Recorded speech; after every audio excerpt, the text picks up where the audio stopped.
Well, good evening, ladies and gentlemen, and welcome to the installation of the new members of our governing board, our executive committee, and our officers, our president-elect and our president. There's a lot of tradition behind AASA, and you'll be hearing about this. Let me tell you in advance that there are some stand-ins for the event today. Unfortunately, our president, Paul Imhoff, our past president at this point, who would be your master of ceremonies today, is not able to join us. He's home with COVID. And as well as Christy Wilson, who is our past president, and she's also home ill. So I will be filling in for Paul. So on the program, wherever you see Paul, I'm Paul. And wherever you see Christy Deb Kerr, who is our immediate past president, will fill in. So thank you so much for joining us. And we're going to start by asking you to please stand, if you would. And I'm going to welcome the Armed Forces Color Guard.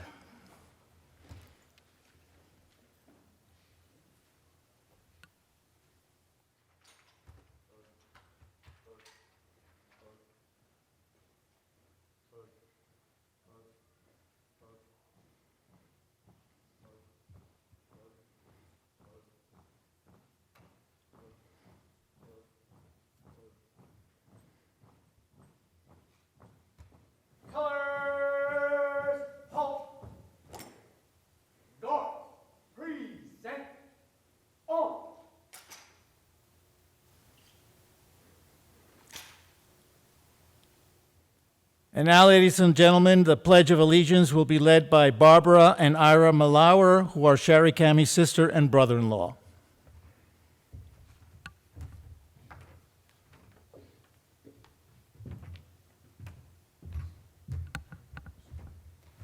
I pledge allegiance to the flag of the United States of America and to the republic for which it stands, one nation, under God, indivisible, with liberty and justice for all. Guard, right shoulder on.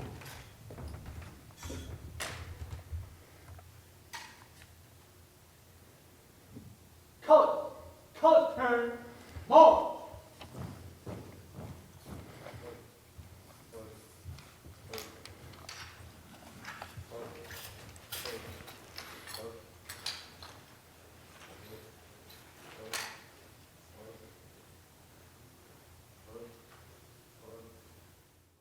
Please be seated. And now let us welcome our past president, Deb Kerr. Deb?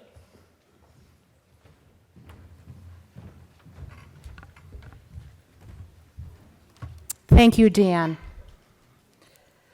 Good evening, ladies and gentlemen. It's a tradition during our installation ceremony that we talk about the long heritage of our AASA.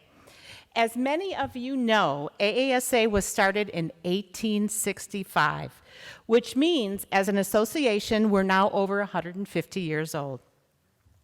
During this time, the AASA has continued to be the premier association of America's school leaders. And we have done that through the commitment of our membership and all of our elected leaders. To that end, we owe a debt of gratitude to all the people who have served our AASA so well throughout the history, both its elected officers and its executives. Without their vision and leadership to help guide us, we'd not be here today, nor would AASA be the viable, healthy, and progressive organization that it is today. So it's only fitting that we recognize the past presidents that we have with us in attendance this evening. We'll ask them to take the stage later when we install our new president. But for now, please help me in recognizing and honoring these wonderful individuals. I ask that each of them will stand or rise when I call their names. Past President Robert P. Fox served from 1993 to 1994 from Massachusetts. Dan Dominich, our own, 1998 to 1999 from Virginia. Benny L. Gooden, 2012 to 2013 from Arkansas. Amy F. Sickle, from 2013 to 2014 from Pennsylvania. And David Schuler, from 2015 to 2016 from the state of Illinois. And it's also my honor to be part of this distinguished group serving as president of AASA from Wisconsin from 2019 to 2020. Thank you. And I want to do a special shout out to Christy Wilson. She's watching us on Facebook land. She's the new member of this past president's group, Christy Wilson from Arizona. So give her applause, please. So thank you, past presidents. We salute each and every one of you and the lasting impact that you have all made during your service. We also thank you for your continued support and involvement in the AASA. Thank you so much.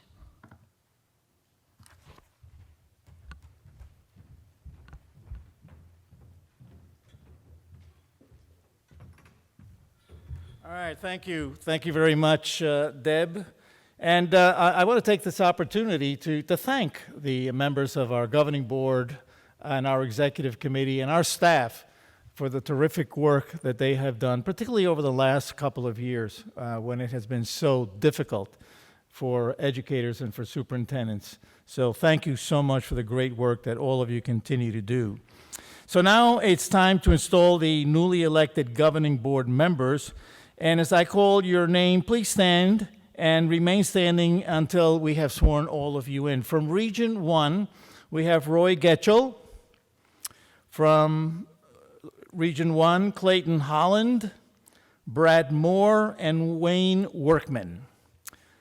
From Region 2, Donna Lewis, Wendy Bersonhell, William Wilson, Michelle Hubbard, Jessica Dane, Quentin Shepard, Chris Nail, and Kenneth Moore.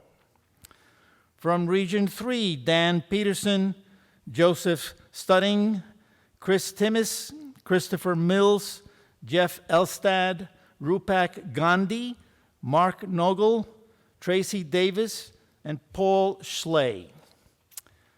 From Region 4, Michael Connolly, David Buck, Sharonica Hardin Bartley, and Michael Barnes. From Region 5, Lance Evans, Lundy Brantley, Don Phipps, and Michelle Simcox. From Region 6, Corey Miklas, Sean Bolson, Karen Couch, Glenn Robbins, Randall Lutz, and Michael Wells. And from Region 7, Jeremy Ray, Meredith Nadeau, and Brooke Olson Farrell. Now, please, if you would raise your right hand, do you accept the duties and responsibilities of serving as governing board members of AASA, the School Superintendents Association, as outlined in the bylaws, signifying by saying, "I do"? Do you further accept your individual responsibility to fully participate in the deliberations and decisions of this body, signaled by saying, "I do"? And do you commit yourself to strive to represent the organization and the profession in a manner that will engender public respect and trust, signifying by saying, "I do"? Thank you all. Congratulations.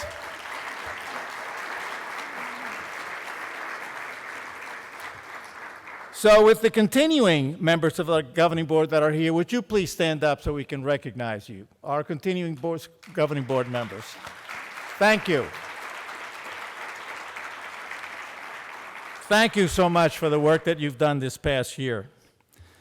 And now, please help me as I recognize the individuals who will be joining us on the executive committee. For those of you that are not familiar, the way that our governing structure works at AASA is that we have a governing board of about 130 individuals. It's like our house. You think of Congress. Our governing board is like our house. And then our executive committee is like our Senate. So this is our executive committee members. This is the group that basically serves as my board at AASA. From Oregon, and unfortunately he couldn't be here tonight, representing Region 1 is Gustavo Balderas. From Texas, Region 2, she couldn't be here either, Martha Salazar Zamora. But from Minnesota, in Region 3, we had David Law. From Georgia, in Region 5, Michelle Taylor. From Pennsylvania, in Region 6, Leanne Wenzel. And from Maine, in Region 7, Heather Perry. And our executive liaison from Region 1 in Alaska, Lisa Perry. And we always have on our executive committee a member of our state execs, the state execs in the 49 states, and Lisa's going to represent that group here. Now, please, raise your right hands. Do each of you solemnly and with a full understanding of your responsibility accept the position as a member of the Executive Committee of AASA, the School Superintendents Association? In this acceptance, you dedicate yourself to AASA's mission to advocate for equitable access for all students to the highest quality public education and to develop and support school systems leader. Please respond by saying yes. Yes. Well, congratulations, and now let me present you with your certificate and pin. David? Congratulations.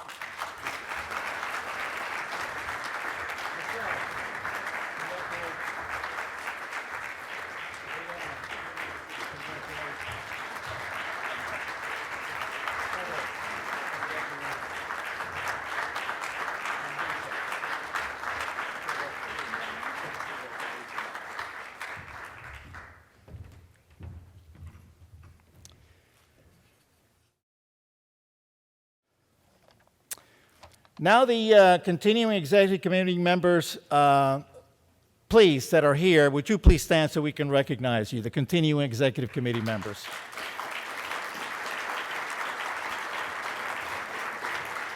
Thank you so much.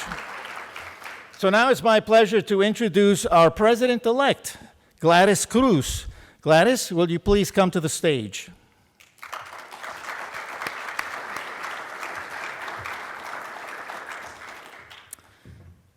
And please raise your right hand. And do you solemnly, in full understanding of your responsibility, accept the position as president-elect of AASA, the School Superintendents Association? In this acceptance, you dedicate yourself to AASA's mission to advocate for equitable access for all students to the highest quality public education and to develop and support school system leaders. Please say yes. Yes. All right. Nothing, I'm not ready. And now I will present you as well with this pin and certificate, and congratulations. Thank you. All righty. Now, before we install our new president, it only seems fitting that we bring the past presidents to the stage. Would our past presidents come up? As we mentioned before, when they were introduced, their dedication, service, and leadership have set the tone for this association over the years. And we honor them tonight as well as the new leadership of AASA. Well, let's give them all, please, a round of applause.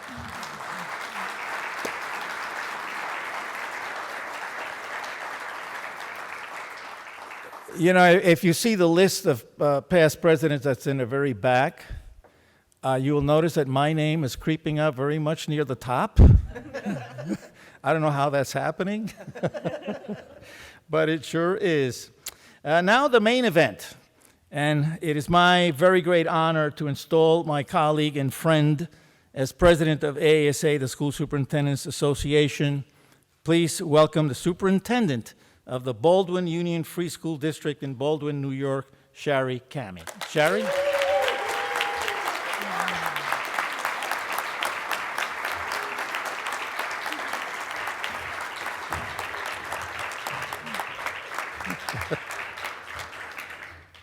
That's why I brought so many people. All right, please raise your right hand. Shari, do you solemnly and with full understanding of the responsibility accept the position as president of AASA, the School Superintendents Association.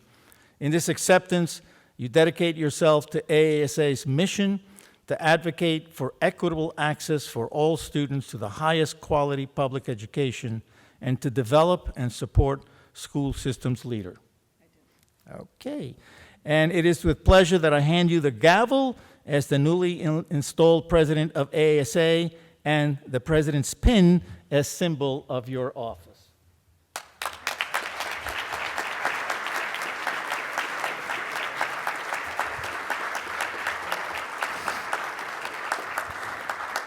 Now I'd like to ask, and our past presidents, thank you so much for joining us.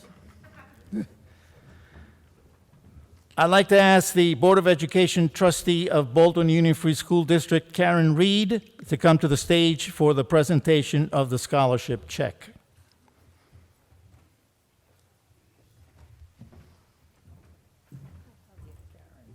Here's your check. And I'm pleased to present you with the check for the Anthony Bolden Scholarship Fund in recognition of Shari's leadership at AASA. I understand that Anthony worked in the field of education for over 10 years and was an assistant coach for the varsity basketball, football, and track teams at Baldwin High. Although Anthony passed on in 2021, he leaves behind a lasting legacy of putting hard work, perseverance, and love in everything he did in life. He will be forever missed by the Baldwin community who considered him family. Thank you.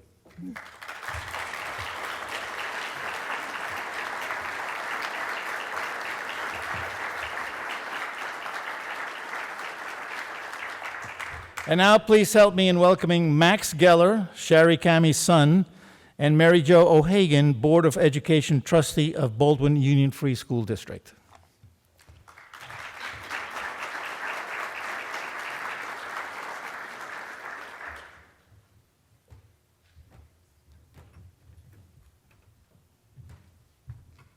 Good evening. The superintendent of schools is CEO of a complex system involving valuable physical assets like land, building, and equipment. There's often a large and varied staff, many of whom are certified professionals and all of whom require supervision, evaluation, and training. An in-depth knowledge of business is critical, in part because education is heavily regulated and running afoul of state or federal rules can be financially and legally devastating for a district. In addition, the superintendency is a political position, political with a small p, and the person serves at the pleasure of a school board, which in turn is answerable to the voters of the community. There's an understanding that the success of the school district impacts the reputation of the community and its property values. Suburban districts in particular want their superintendent to be accessible and visible. Great communication, both in spoken and written form, help to maintain community support, and so is a critical skill. Ironically, the most significant asset and least predictable is educational leadership. In more than 25 years on the Baldwin School Board, I've worked with 6 superintendents and voted to appoint 5 of them. I have reviewed dozens of applications for administrative positions. The ones that reach the school board are glowing. We have had employees that have been successful and some that have not, but what they had in common was impressive resumes. In personal interviews with community committees and school board members, all of us tend to be drawn to likability. Sadly, we have terminated many employees who were warm and meant well, but simply didn't do a good job. All this is to say that selecting high-level executives is complicated, frustrating, and humbling. When the Baldwin School Board interviewed Dr. Shari Camhi, she had an impressive resume, although she was the only finalist who was not a sitting superintendent, already a gamble for us. Her passion for education was obvious, as was her knowledge of pedagogy. And it's true that we were impressed. But could she walk the walk? The promise was there, But how would she put her passion into practice? Well, I think everyone here knows what happened next. From the moment she was sworn in, Dr. Camhi was on fire. She set out to transform the educational program in Baldwin to provide the opportunity to succeed for every single student, regardless of background. It was not too long before she realized that if she was to fulfill her dreams for Baldwin, she would have to change the whole system statewide and then nationally. Although the educational system in this country has been compared with an aircraft carrier when it comes to changing course, Shari was undaunted. She has state education officials on speed dial, and the reason they take her calls is they too recognize she has the ideas and the drive to actually change the system. I've been awed by her formidable intellect, but she has other traits that have served us just as well. One of her accomplishments has been to put together a management team to ensure that day-to-day operations function smoothly. Like a great general whose troops follow him into battle regardless of the obstacles, so she inspires others to follow her as she pursues her vision. I will not go into detail about the program she's introduced or the way she has restructured the educational plan of the district, because much of that has been documented during the selection process that brings us here today. What I will say is one of the intriguing items on her resume was her experience with technology. I remember thinking, that might come in handy. I wish I could say that I foresaw what her expertise would mean when the COVID shutdowns occurred. But thanks to her, our district was far ahead of the curve and weathered the ensuing chaos far better than most districts. Like most places, we were told by the state education department to figure it out. And that's exactly what Dr. Camhi did. She pivoted and pivoted again to train staff, tailor program, and reassure the community. Shari Camhi is the very definition of leadership, willing to confront issues head-on and with a tenacity that is unrivaled. I would be remiss if I left you with the impression that Shari Camhi is easy to work with. She is such a perfectionist that even when she succeeds, she complains. Nothing is ever enough. Sometimes we would all just like to relax. But it's always, let's try this, I want to change that, if we could only find a way to improve. But seriously, the Baldwin School District has been the beneficiary of Dr. Camhi's perseverance and drive to move us forward. Now, the rest of the country will benefit from that leadership. Thank you.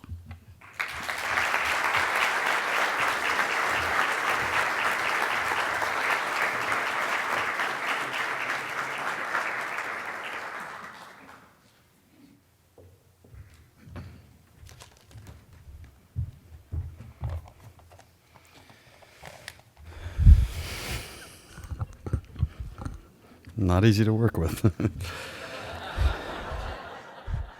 Dad, you want to weigh in on that? Mom, congratulations. I'm so incredibly proud of you, and I'm so proud to be able to call you my mom.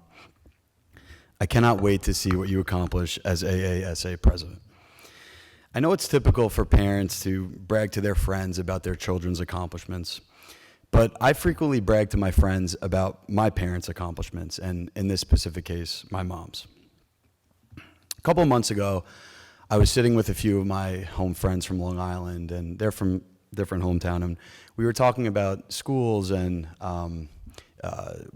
just what we thought of our schooling and where we went. And one of my friends asked, what do you think the best school district is on Long Island?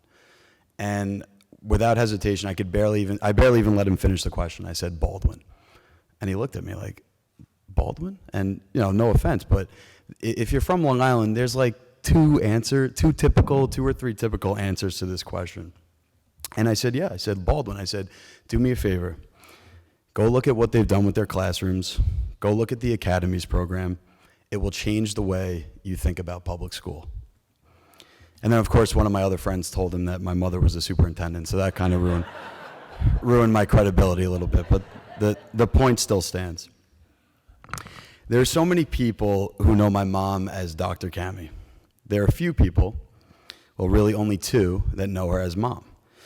And so I'd like to paint a little bit of a picture of what she is like as a mom, as I think that that's directly related to what she's like as a superintendent and an educator.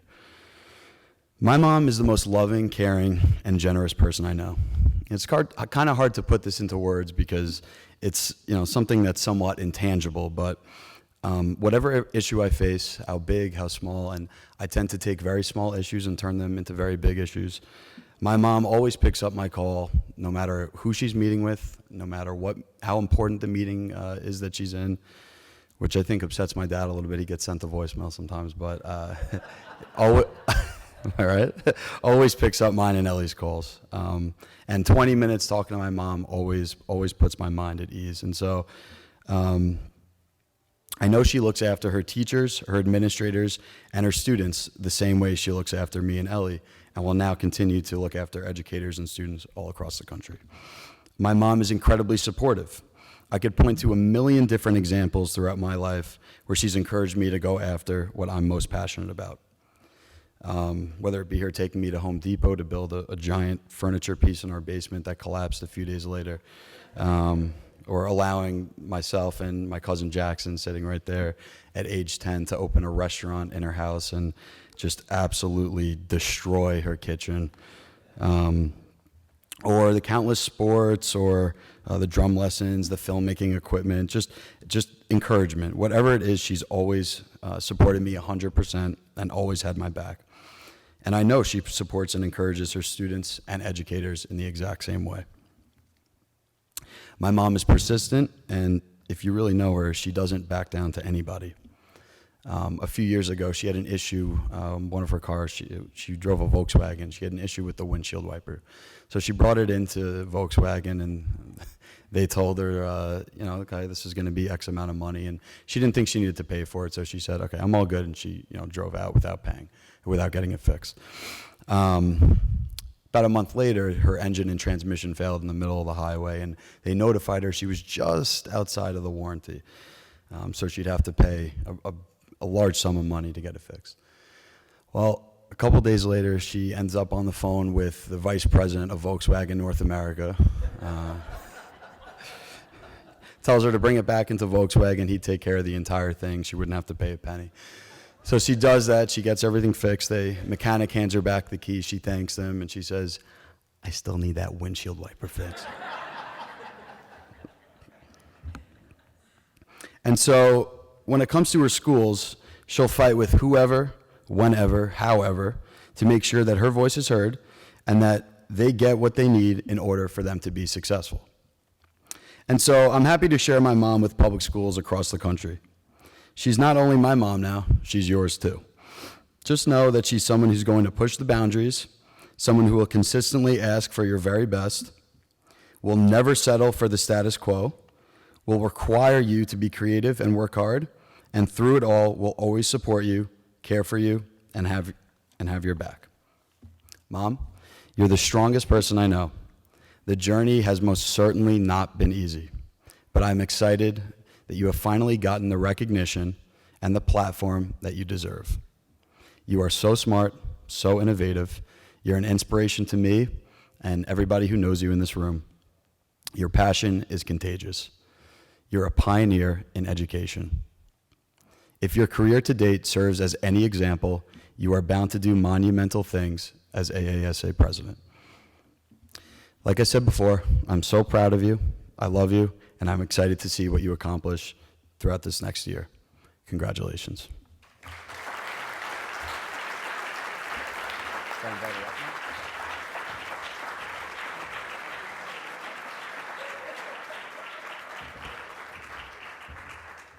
And now, ladies and gentlemen, please welcome the president of AASA, Shari Camhi.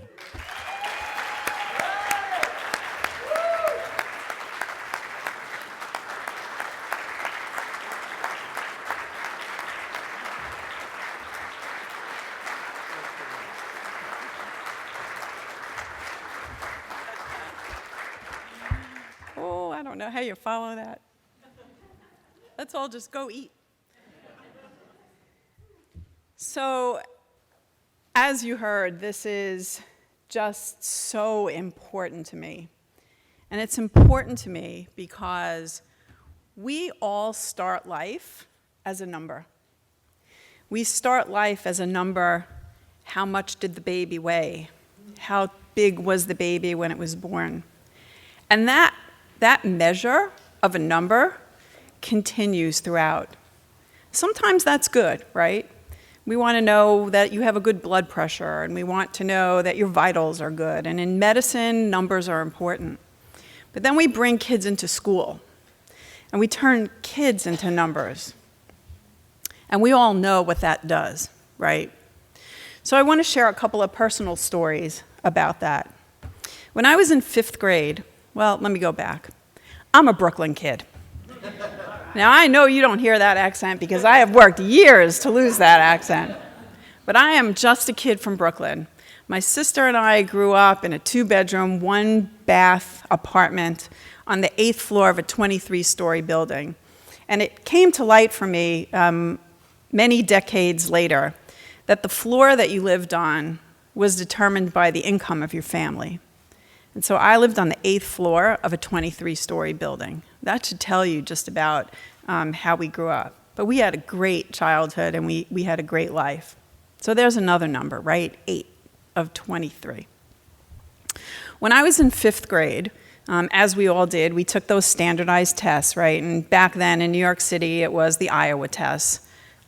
I don't know what Iowa did to deserve that, but it was the Iowa test. And, we all got a number on that test, and little did I know that that number was going to determine your future.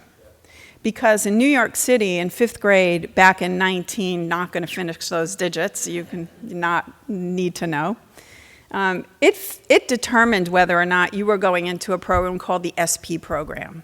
Now, to date, I don't know what SP stands for. We like to think it's special persons, but that's kind of obnoxious, and that's okay. I didn't make the SP program, but I didn't know that. And I didn't know that because I was off by just a couple points. And the reason I didn't know that is because my 5th grade teacher went ahead and made sure that I was in that program, because he saw something in me that number, that test did not show. And so I went into the SP program, and I will say the greatest benefit of the SP program was that I got to skip 7th grade. And if you knew the middle school, the junior high school that we went to, you'd pay any amount of money to have missed that 7th grade, right? Tell you another story. So I got through college, became a teacher, and at some point I decided that I knew that I always wanted to go for my doctorate. It wasn't something I needed to do, it was something I wanted to do. And so when I graduated from college, I took the GMATs, the GMATs, because I thought I was better in math than I was in literacy, and the GMATs were more math aligned and the GREs were more in literacy. And do not put an analogy in front of me, because one of us will suffer for that, I assure you. So I took the GMATs, and many years later, when I was applying to go for my doctoral program, I figured, well, I took the GMATs. It was many years earlier, but certainly I was going to do better on that GMAT when I graduated college than I was going to do after I've already had 2 kids. So I applied. I had a couple of programs in mind, and one of the schools that I went to was Hofstra. Now, raise your hand if you've ever heard of Hofstra. Oh, they have good football or something, right? Okay. It's not like the most stellar academic program. It's a good college. Sorry, my husband graduated from Hofstra. Yeah, and so I met with the admissions people for the doctoral program, and he looked at my GMAT scores, and he apologized, and he said, I'm really sorry, but you don't meet the minimum requirements on the GMAT score. I missed it by 1 point.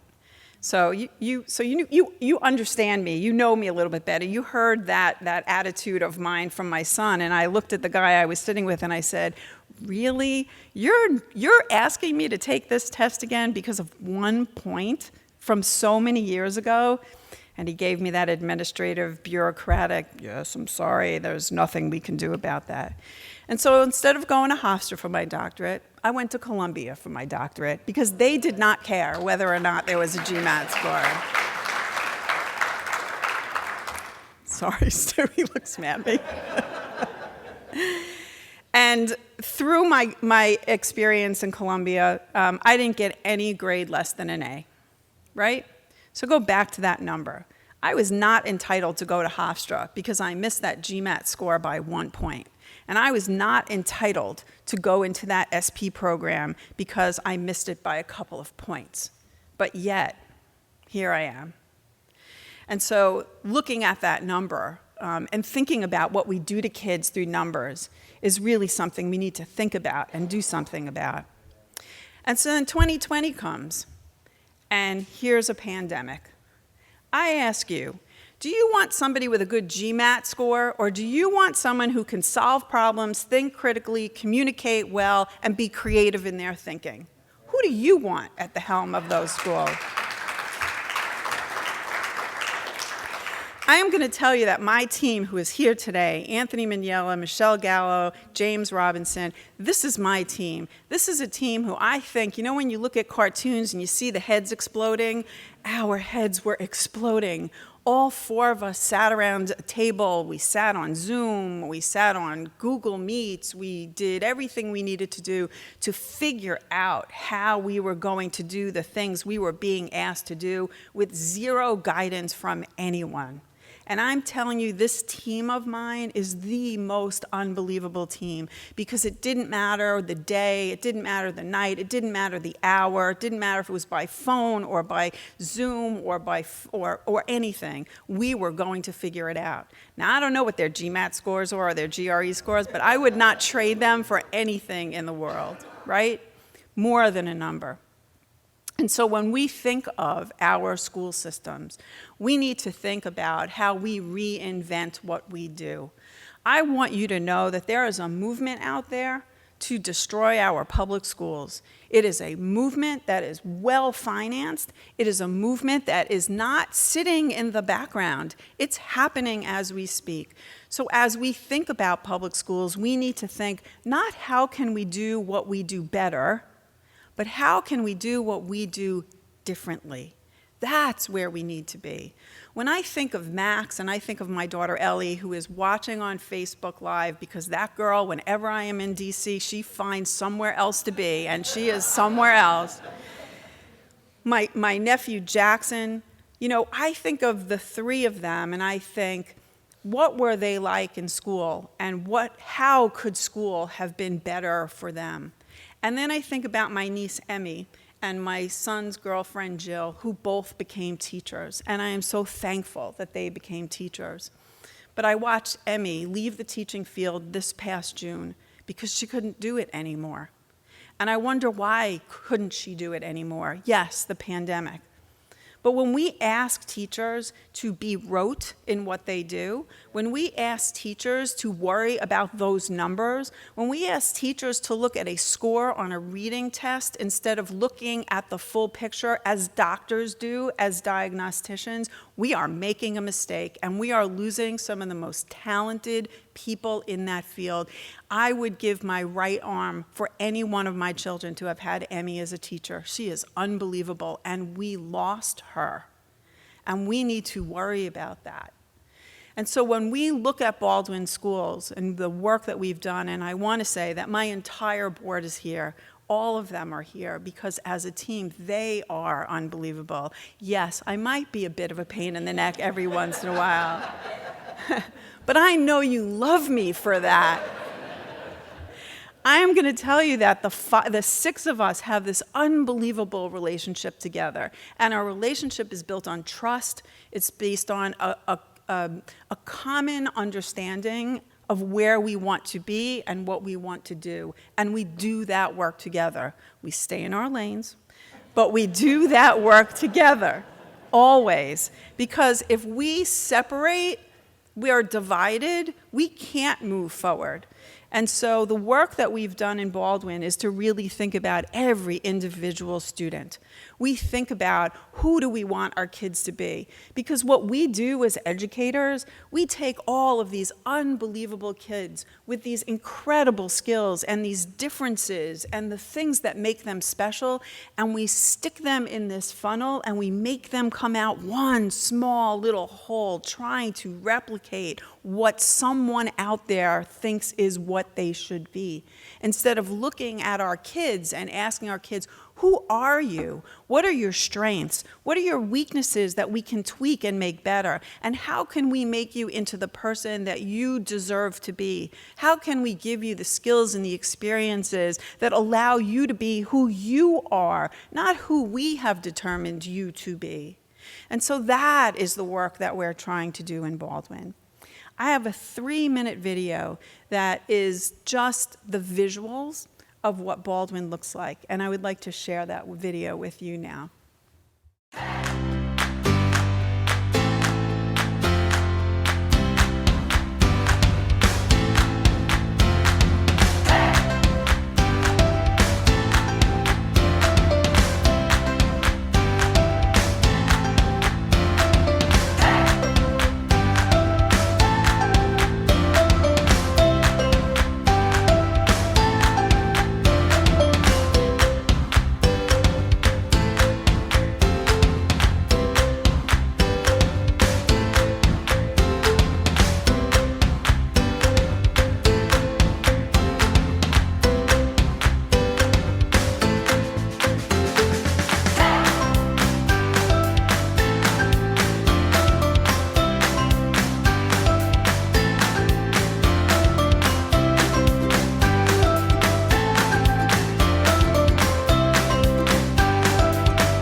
Finally, we need an intelligent person that will challenge us.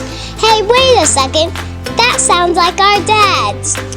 Sorry, there ain't have jobs.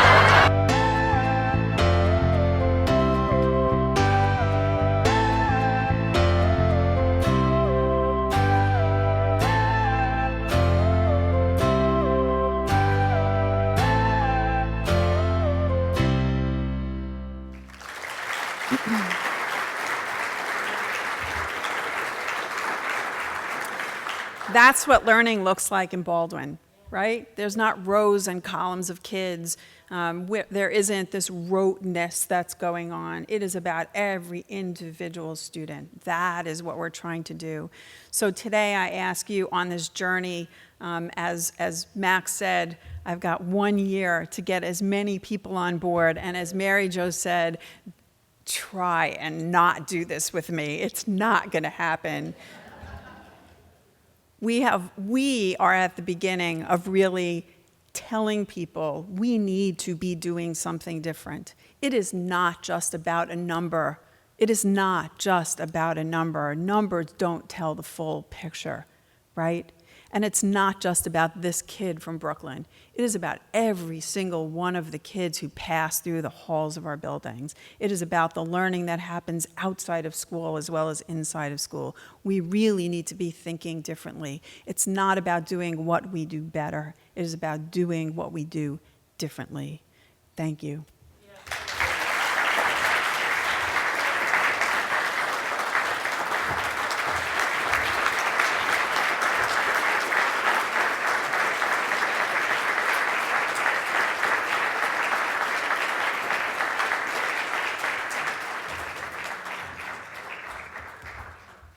I want to thank the members of the Baldwin Board for allowing us to share Shari's leadership at AASA at such a critical time at a point in education. So thank you very much for doing that. You know, you talk about the right leader at the right time. And these are times that require outstanding leadership. We know that public education is under attack. And we at AASA are ready to make sure that public education continues to provide each and every child with the quality of education that each and every child deserves. And I think we have the leader to do that. Thank you so much for joining us today.